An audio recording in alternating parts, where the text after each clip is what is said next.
Shalom, povo de Deus, povo do avivamento, tudo bem com vocês? Estamos de volta para mais uma live devocional de número 22 de 40. Meu Deus do céu, já passamos já da metade, dos 40 dias. Estamos aí, indo na direção do término dos 40 dias, mas não daquilo que o Senhor está fazendo. Os 40 dias de avivamento e glória não é um evento, é um despertamento. O Senhor está despertando seus filhos para a realidade dos céus aqui na terra. Então você que está só observando, só curiando aí, para com isso. Venha participar, venha pertencer àquilo que Deus está fazendo aqui nesta cidade, no nome do Senhor Jesus Cristo, Rei da Glória. Amém? Louvado seja Deus. Antes de darmos continuidade, de nós orarmos, de nós estarmos liberando aquilo que o Pai está falando e fazendo aquilo que Ele está realizando, eu quero te encorajar a compartilhar, tá bom? E eu, como de praxe, estou aqui com o meu aparelho e já vou compartilhar também no nome de Jesus, o Rei da Glória. Então sejam meus imitadores, no nome de Jesus, vamos compartilhar, amém? Glória a Deus, estou feliz demais com Jesus, muito grato ao Senhor por tudo que Ele fez, está fazendo e ainda fará em nós, por nós e através de nós. Aleluia, aleluia. Oh, Espírito Santo, tu és bem-vindo. Tu és bem-vindo, meu amigo. Aleluia.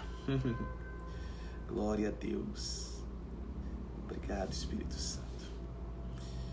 Aleluia. Vamos lá. Glória a Jesus, o Rei da Glória.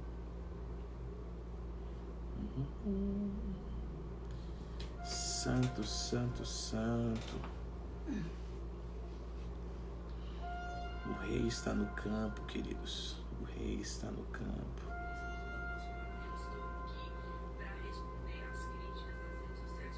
Só um pouquinho, minha gata, por favor. Louvado seja Deus.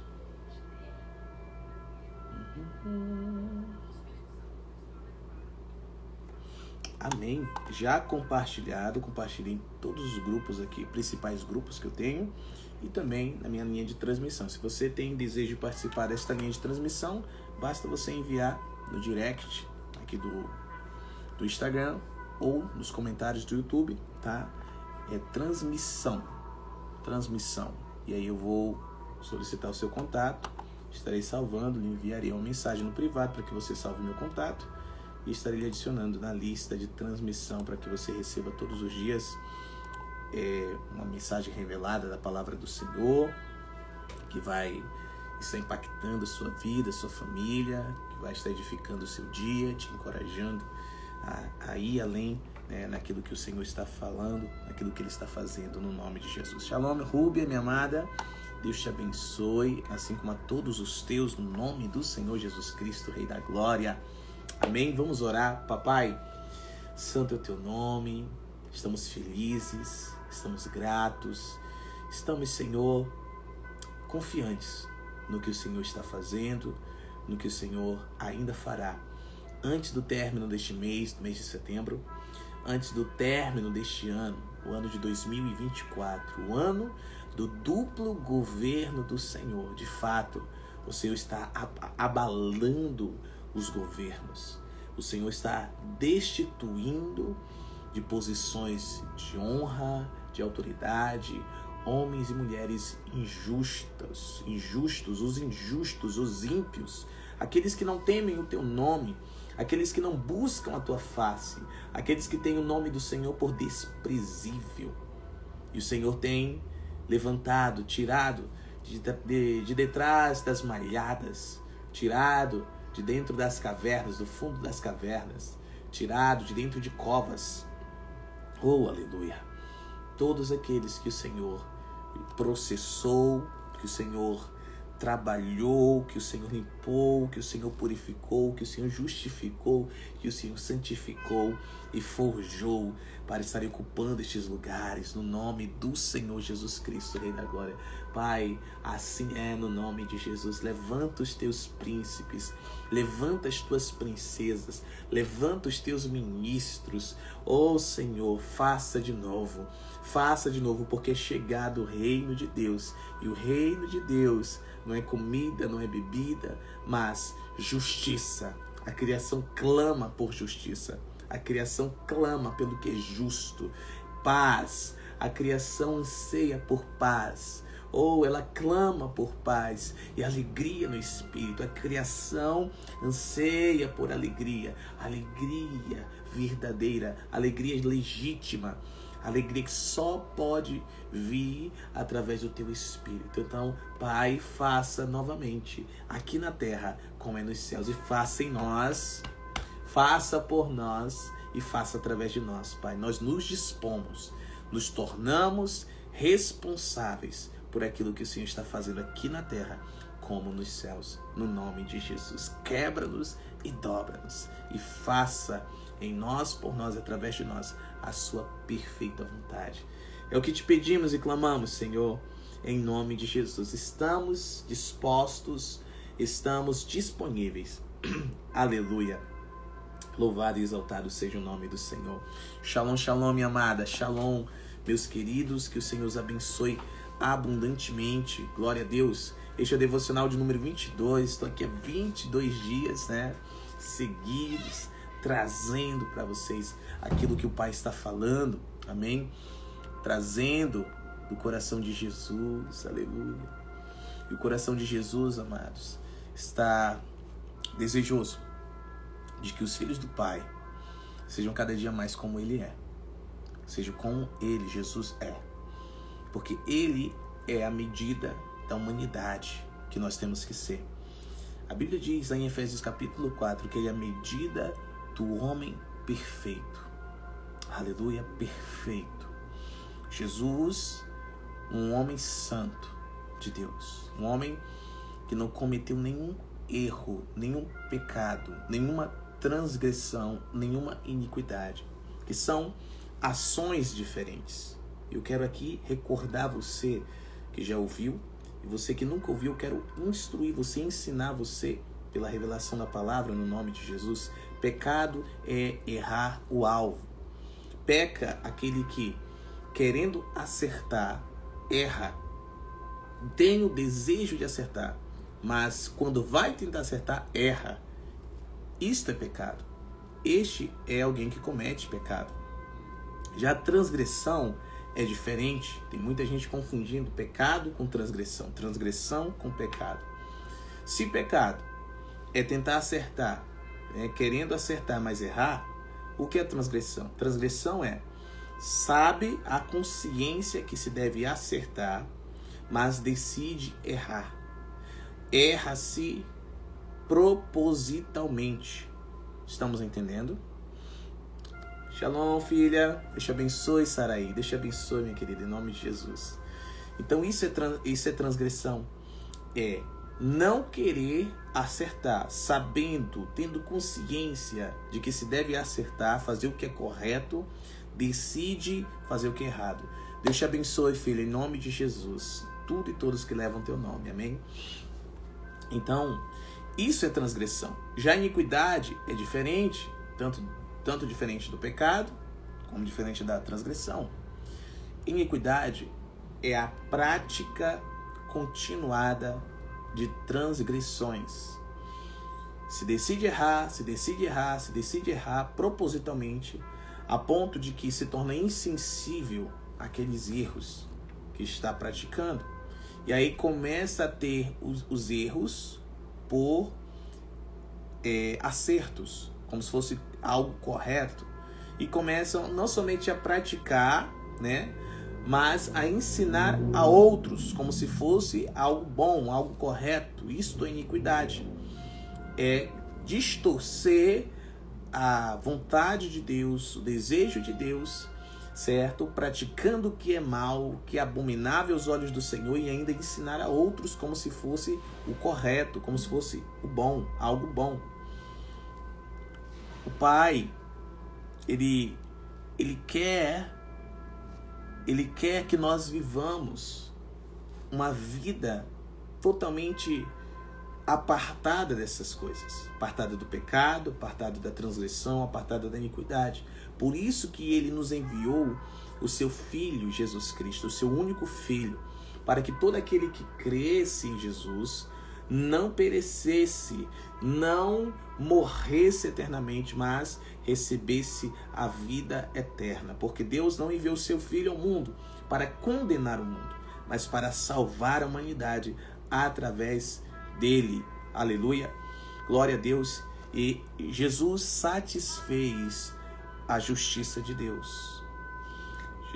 A justiça de Deus é que o salário do pecado é a morte. Então, por causa do pecado, a morte poderia ceifar. Amém?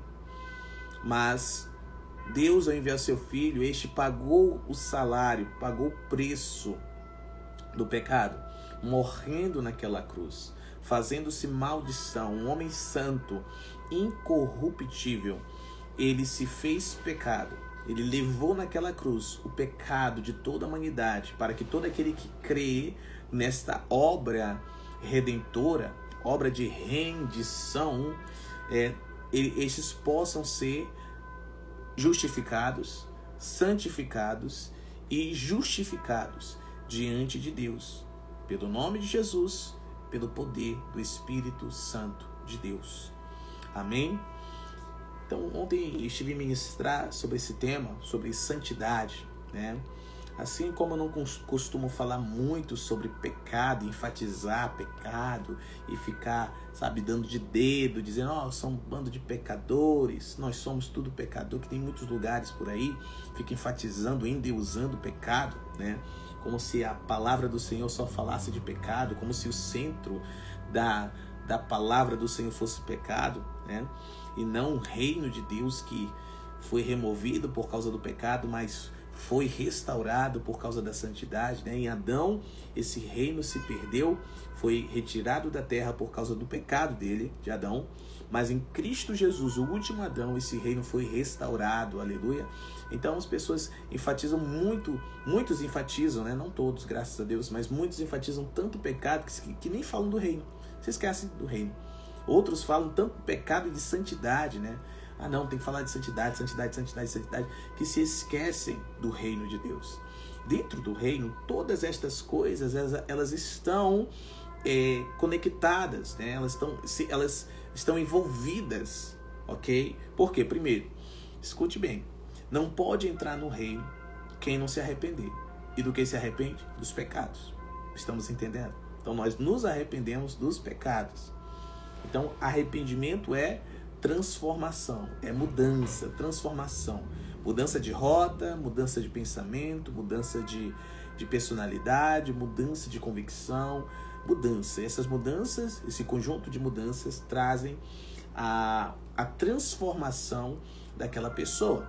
Então não tem como entrar no reino sem a porta do arrependimento. Arrependimento é transformação, ok? Então renuncia ao pecado. E só permanece no reino quem é santo. Só herda esse reino, porque uma coisa é entrar no reino, outra coisa é herdá-lo. Só herda o reino aquele que é santo, aquela que é santa, ok? Então a santidade, assim como o pecado, está intimamente ligado ao reino de Deus. A questão é que muitos só focam no pecado, e aí nem entram, né? Entram no reino, mas não desfrutam do reino. E outros só focam na santidade e não falam do reino, não desfruta do reino, certo? Glória a Deus. Então, o arrependimento é a porta, arrependimento de pecados, e a santidade é o passe para a permanência, no nome do Senhor Jesus Cristo, Rei da Glória. Então, é um tema que eu não costumo estar enfatizando, batendo, relatando, não. A minha ministração, a minha palavra, aquilo que o Senhor me entregou para anunciar é o evangelho do reino. O evangelho do reino. Não é o evangelho do pecador, não é o evangelho da santidade. É o evangelho do reino. Mateus capítulo 3, a partir do versículo 1. João o Batista apareceu no deserto da Judéia, certo? Batizando, batismo de arrependimento. Olha só a porta de entrada. Batismo de arrependimento, certo? E a mensagem de João era: arrependam-se, porque o reino de Deus, ou dos céus, está próximo. Esta era a mensagem que João anunciava. Quando Jesus aparece ali, né, versículo 17, indo até João, ele aparece ali diante de João, é batizado por ele, Mateus capítulo 4, ali a partir do versículo 17, também, Jesus, ele aparece pregando o evangelho. Olha como ele diz: arrependam-se, porque é chegado o reino dos céus. A mensagem de Jesus era do reino. As boas notícias de Jesus era a chegada de um reino. A Bíblia, ela é um livro, é um conjunto de livros que fala desde o princípio de um reino que chegaria, de um reino que viria. Amém? Um reino que viria. Esse reino que se foi por causa da entrada do pecado e da instituição do império das trevas na terra. Então a Bíblia fala sobre o reino. Por isso que a mensagem está centralizada em Jesus, né? Ele restaurando este reino, ele nos dando essa função de dar continuidade na expansão deste reino. Por isso que lá em Apocalipse capítulo 1, a partir do versículo 3, fala da testemunha de Jesus, testemunha de fiel, Jesus Cristo, que veio preparar, que por meio do seu sangue preparou para o seu Deus e Pai uma nação de reis e sacerdotes. Olha que coisa linda, né? Uma nação de reis e de sacerdotes. Maravilhoso demais isso. Então, essa é a mensagem central, a mensagem que o Senhor me entregou para anunciar, entregou para você anunciar. Se trata do reino. Santidade está envolvido, pecado está envolvido, mas essa não é a mensagem principal. Nós estamos entendendo? E ontem recebi por tema para ministrar os filhos, ministrar as famílias, ministrar todos aqueles que o Senhor tem dado graça de me ouvir. E eu falei sobre santidade, né? Santidade, como você nunca viu. Como você nunca viu. Queridos, as pessoas têm uma ideia errada de santidade. Talvez este seja o seu caso. Talvez você tenha uma ideia equivocada do que é santidade. Por quê? Porque você ainda não viu o que eu vou te mostrar. Se você abrir a sua Bíblia em 1 Coríntios capítulo 1 e ler capítulo 1, capítulo 2, capítulo 3, capítulo 4, capítulo 5, capítulo 6, até o capítulo 11, o que mais você verá é uma igreja poderosa, porque a igreja de Corinto, ela não foi fundamentada, ela não tinha sua fé baseada em palavras persuasivas de homens, mas sim no poder de Deus. Porque Paulo, 1 Coríntios capítulo 2, a partir do verso 1, quando foi anunciar o evangelho pela primeira vez aos coríntios, aqueles que moravam em Corinto, não foi com palavras persuasivas de sabedoria de homens, mas sim demonstração do Espírito de Deus e do poder do Espírito de Deus. Então a fé deles não era fundamentada em falácia, em conhecimento natural. No contexto grego, né? Gosta muito de conhecimento.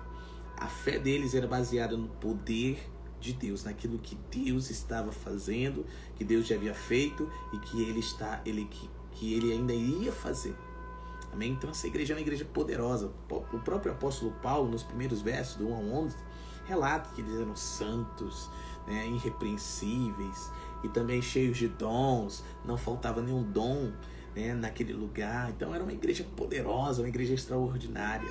Só que essa igreja extraordinária, queridos, o apóstolo, na medida que ele vai discorrendo ali a sua escrita na carta, né, ele vai denunciando algumas coisas. Exatamente. Vai denunciando que havia divisões naquela igreja. Haviam disseminação de fofocas, discordâncias. Havia muita coisa. Havia injustiça. Exatamente. Havia contendas. Havia imoralidade sexual, fornicação, prática de fornicação, ao ponto de todo mundo saber que um filho de um homem estava se deitando com a própria madrasta, como se fosse a mulher dele. Todo mundo sabia. Havia muita coisa feia. Quando eles se reuniam, eles não se reuniam para cultuar ao Senhor. Eles se reuniam para satisfazer a si mesmos. Tanto que na ceia, né, uns se abarrotavam, comiam tudo, outros passavam fome. Uma igreja infantil, imatura, mas era cheia de dons. E olha o que o apóstolo Paulo fala, que eles eram santos, irrepreensíveis. Não parece contraditório isso? Como alguém que é santo, como alguém que é irrepreensível, pode ser injusto, fornicador, disseminador de mentiras, de fofocas. Como isso? Então, santidade, como você nunca viu. Como você nunca viu? Como você, ao ler essa carta, não tinha visto isso? Paulo chamando eles de irmãos. Eu até brinquei ontem, que se fosse eu chamaria todo mundo de endemoniado. Você está endemoniado, tem que ser liberto, tem que se converter. Mas Paulo chamava eles de irmãos, santos, santificados, irrepreensíveis. Olha que coisa extraordinária. Por quê? Por que isso? Porque santidade não é o que você pensa. Eu não estou aqui abrindo legalidade, distorcendo a palavra de Deus para dizer que você pode fazer todas essas coisas e várias outras que você tem vontade de fazer e mesmo assim continuar sendo irmão, continuar sendo irmã, continuar sendo santa, santo e irrepreensível. Não. Eu estou construindo, te mostrando uma realidade que você ainda não viu. Uma realidade da palavra, do que é santidade. Uma revelação do que é santidade. Que pode não ser isso que você esteja pensando. Então, ouça até o final. Não distorça as minhas palavras. Ok? O apóstolo Paulo, lá em 1 Coríntios capítulo 6, a partir do verso 10, quando ele denuncia, né, que ali não havia ninguém capacitado, sábio, para julgar uma causa lá do irmão que estava sendo injustiçado e defraudado, né? Alguém que estava comprando não estava pagando, já comprava na intenção de não pagar e estava lesando o irmão. Paulo fala assim, olha, vocês têm entendido, eu tenho ensinado vocês que nem os injustos, nem os efeminados, nem os idólatras, nem os fornicadores, nem os beberrões, mentirosos e etc e tal, herdarão o reino dos céus. E ele segue dizendo, ó, e alguns de vocês têm sido isso. Alguns de vocês têm feito essas coisas, mas vocês já foram, olha só, já foram lavados, já foram santificados, já foram justificados pelo nome do Senhor Jesus e do poder do seu Espírito, do Espírito de Deus. Então, como assim? Isso explode a mente. Como eles estavam nestas práticas, mas já haviam sido lavados, santificados e justificados pelo nome do Senhor Jesus e pelo poder de Deus, do Espírito de Deus. Como assim? É a revelação do que realmente é santidade. Santidade não é isso que você tem pensado. Para muitos, santidade é viver uma vida de aparência. É se vestir decentemente, é falar crentez, é falar evangeliquez, vaso, paz do Senhor, aleluia, glória a Deus, varão, chega aqui profeta, manto, nébias, quiminácia. Cara, para muitos ser santo é isso, é ter um vestidão lá no calcanhar, é andar de calça social comprida, camisa de manga comprida, não pode nem ser a 3/4, tem que ser manga comprida. E quando for pregar tem que ser de paletó, com tudo, gravata, entendeu? Sapato social. Não pode ser esporte fino, porque senão não tá santo, não tá andando em santidade. Para muitos, isso é santidade, né? É não se cuidar, não cuidar dos dentes, é não cuidar do corpo, não é? É não cuidar da estética, não cuidar das unhas, não cuidar das axilas, não é? Não cuidar do hálito. Isso é santidade para muitos.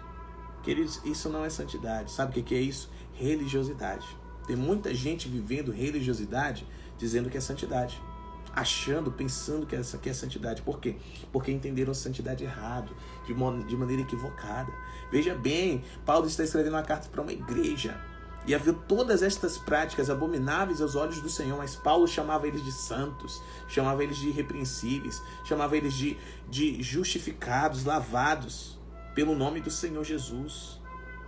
Que eles já haviam sido, não que eles seriam, eles já haviam sido, mas fostes lavados, mas fostes santificados, mas fostes justificados pelo nome do Senhor Jesus e pelo poder do Espírito de Deus. Eles já haviam sido. Mas por que eles estavam nisso? Por que eles estavam nesse estado de consciência? Da mesma forma, pela mesma causa que muitos de nós, muitos que me ouvem, que me ouvem agora, que me ouvirão depois, continuam nessas mesmas coisas piores, queridos. Estão de saião, mas estão falando mentiras. Estão de saião, mas estão cometendo injustiça, defraudação, compra sem intenção de pagar. É infiel nos seus tratos. Oi? Tá de calça social, tá de camisa social, só prega de terno, gravata, tudo. Mas sonega impostos, fala palavrão, é injusto, é ignorante, é grosseiro com a esposa, é grosseiro com os filhos. Estamos entendendo? Gosta de pornografia, assiste pornografia, tem relacionamento extraconjugal. Não, mas você olha, né, é uma mulher de Deus, é um homem de Deus. Por quê?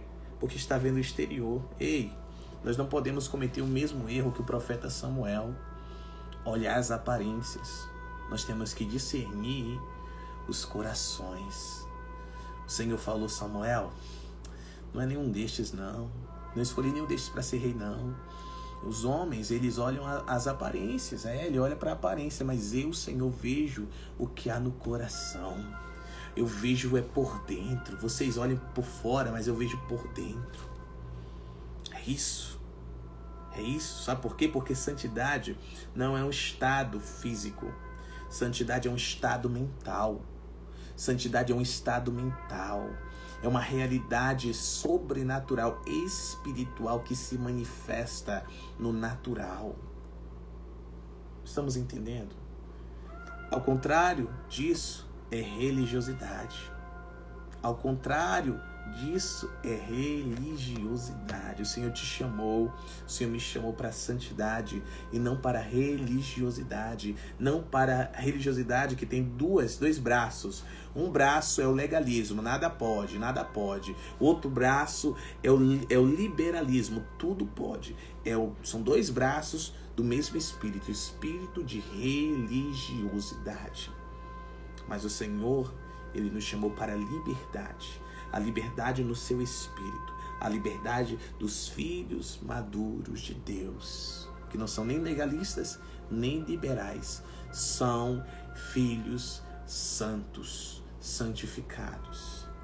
Então, por que os membros desta igreja eram imaturos, apesar de serem cheios de dons, antes de ser uma mega igreja, porque eram imaturos que estavam nessas práticas? Mas isso não quer dizer que eles já haviam sido lavados, santificados e justificados diante de Deus por causa de Jesus e do seu Espírito. Estes só não tinham a consciência disso. Por isso que o apóstolo Paulo escreve uma carta para eles, instruindo eles, admoestando eles, corrigindo eles. E olha, nisso eu não louvo vocês não, nisso eu louvo vocês, mas nisso eu não vos louvo. Continuamente ele usa esses termos nas suas cartas, né, aos irmãos de Corinto, a igreja que estava em Corinto, a igreja de Corinto. Estamos entendendo? O que faltava para eles é a consciência. Então eles falavam, preste atenção nisso, eles falavam como crentes, eles se vestiam como crentes, cantavam, louvavam como crentes, iam para a igreja como crentes, eles pareciam crentes, até o cheiro deles, o perfume deles era perfume de crente. Perfume de crente. Mas em seus corações não eram, não estavam. Na mente deles, a mente deles estava obscurecida, continuava ainda obscurecida, continuava ainda cega pelos desejos carnais, pelas vontades pecaminosas, por transgredir, por cometer transgressão, desobediência à vontade de Deus. Estes precisavam de instrução e precisavam de arrependimento. Por quê? Porque estavam vivendo a aparência e não a realidade. Eles pareciam que eram. Eles não eram. Eles não eram aquilo no coração. Eles já eram no espírito. Irmãos, santos e irrepreensíveis. Mas eles ainda não haviam encarnado isso. Você está entendendo? Por quê? Porque a santidade não é algo que vem de fora para dentro. Queridos, qualquer religião, escute bem, qualquer religião do mundo pode te fazer aparentar que é santo. Qualquer religião do mundo vai te adestrar a se vestir, a falar, a como se vestir, a como falar, como se comportar diante das pessoas, como se comportar diante de situações. Qualquer religião do mundo. Mas só há um evangelho que de fato te transforma, que de fato te destrói e te reconstrói de dentro para fora. 2 Coríntios capítulo 5, versículo 17. Aquele que está em Cristo é uma nova criatura, não é uma velha criatura, não é a mesma criatura, é uma nova. Eis que tudo se fez novo, e as coisas velhas ficaram para trás. É uma nova criatura. Onde? No Espírito. Agora, entendendo isso, é preciso deixar que o Espírito Santo de Deus renove a alma, renove a mente, purifique a alma dos pecados, para que esta alma possa manifestar o fruto do Espírito Santo de Deus. E isso começa aqui dentro. Começa aqui dentro. Por mais que as vestes ainda não aparentem, por mais que a linguagem escute ainda não aparente, por mais que as ações, algumas ações ainda não aparentem, dentro já começou esse processo, dentro já foi desencadeado esse processo chamado santificação. E estes, de dentro para fora, vão sendo destruídos e reconstruídos. Destruídos, a imagem adâmica vai sendo destruída. E a imagem cristã, a imagem de Cristo, a semelhança de Cristo vai sendo edificada. Cristo em nós é a esperança da glória. A mente de Cristo vai se tornando evidente em nós. A nossa alma vai sendo renovada. Os olhos do nosso entendimento vão sendo iluminados. E assim nós vivemos a boa, agradável e perfeita vontade do Senhor. Assim, uma vez que ocorre dentro, fora, tudo começa a ser transformado. Ei, quem transforma fora somos nós. Mas quem transforma dentro é o Senhor Espírito Santo de Deus. O que muitos querem fazer, têm feito, é aquilo que eles podem fazer, transformar por fora. Na verdade, maquiar por fora, né? Não é nem transformar, é maquiar. O homem só consegue maquiar. O único que consegue transformar é Deus, por meio do seu Espírito. No nome de Jesus. Então, santidade é uma realidade espiritual, que quando nós entendemos, puxa, já fui lavado, já fui santificado, já fui justificado, então isso não me domina mais. Então eu preciso me posicionar segundo a palavra de Deus, pelo Espírito. Espírito Santo, me ajuda, eu não quero mais viver assim.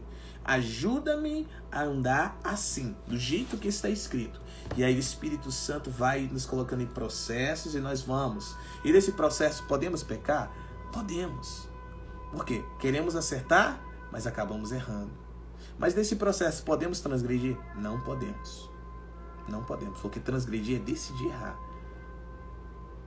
É decidir errar. Está capacitado a acertar, mas decide errar.